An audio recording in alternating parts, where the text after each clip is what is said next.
আল্লাহ পাক রব্বুল আলামিন কোরআনুল কারীমের মধ্যে ঘোষণা করতেছে, বান্দারা জান্নাত এবং দুজক, জান্নাত এবং দুজক, জান্নাত এবং দুজক দুইটা এক জিনিস নয়।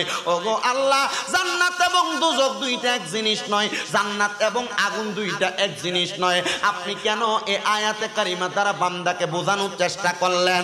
আমার আল্লাহ তাআলার এই আয়াতে কারিমার তাফসীর করতেছেন আল্লামা জালালউদ্দিন মুহল্লির তাফসীরে জালালাইন শরীফের মধ্যে পর্যন্ত, এবং আল্লামা হযরতে ইমামে আহমদ রেজা খান ফাজিলে বেরলভী ওনার তাফসীরে কানজুল ঈমান নূরুল ইরফানের মধ্যে বলতেছে, দুনিয়ার মধ্যে মানুষ আছে দুই রকমের।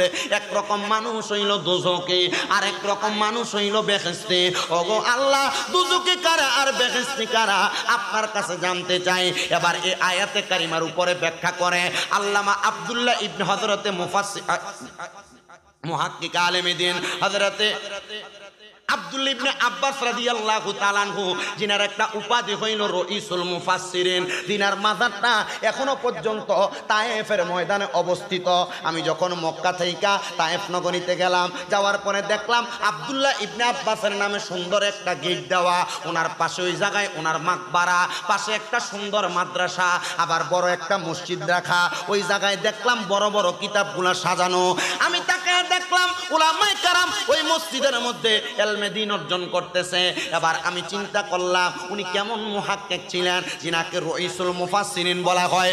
দুনিয়ার শুরুর লগ্ন থেকে, মানে আব্দুল্লাহ ইবনে আব্বাস রাদিয়াল্লাহু তাআলা আনহু যখন থেকে তাফসীর করা শুরু করেছেন এবং কিয়ামতের আগ পর্যন্ত যত মুফাসসির হবে, যত তাফসীরুল কোরআন মাহফিল হবে, যত মুফাসসির দুনিয়াতে তৈরি হবে, আব্দুল্লাহ ইবনে আব্বাসকে না মানলে তারা মুমিন হবে না, তাদের তাফসীর গ্রহণ করা জায়েজ হবে না।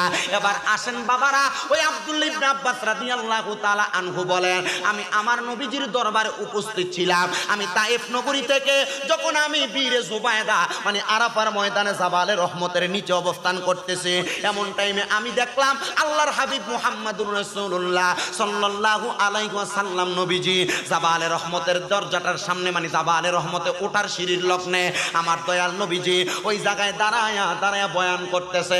আমার নবীজি নবীর উম্মতদেরকে উদ্দেশ্য করে বললেন, হে আমার উম্মতের দলেরা, আমি নবীজি তোমাদেরকে দুইটা সুসংবাদ প্রদান করব। একটা সুসংবাদের মাধ্যমে তোমরা দুনিয়া পাইবা, আর একটা সুসংবাদের মাধ্যমে তোমরা আখিরাত পাইবা। আব্দুল্লাহ ইবনে আব্বাস বলে, আমি আল্লাহর হাবিব মুহাম্মদুর রাসূলুল্লাহ সাল্লাল্লাহু আলাইহি ওয়াসাল্লাম নবীকে জিজ্ঞাসা করলাম, ইয়া রাসূলুল্লাহ, ইয়া হাবিবাল্লাহ নবীজি, দুনিয়ার মানুষ তো দুনিয়ার পাগল, কিন্তু তারা জানে না আর দুনিয়া ও মাদ্রাতুল আখিরা, দুনিয়া হইল আখিরাতের শস্য ক্ষেত্র। মানুষ যেমন ভাবে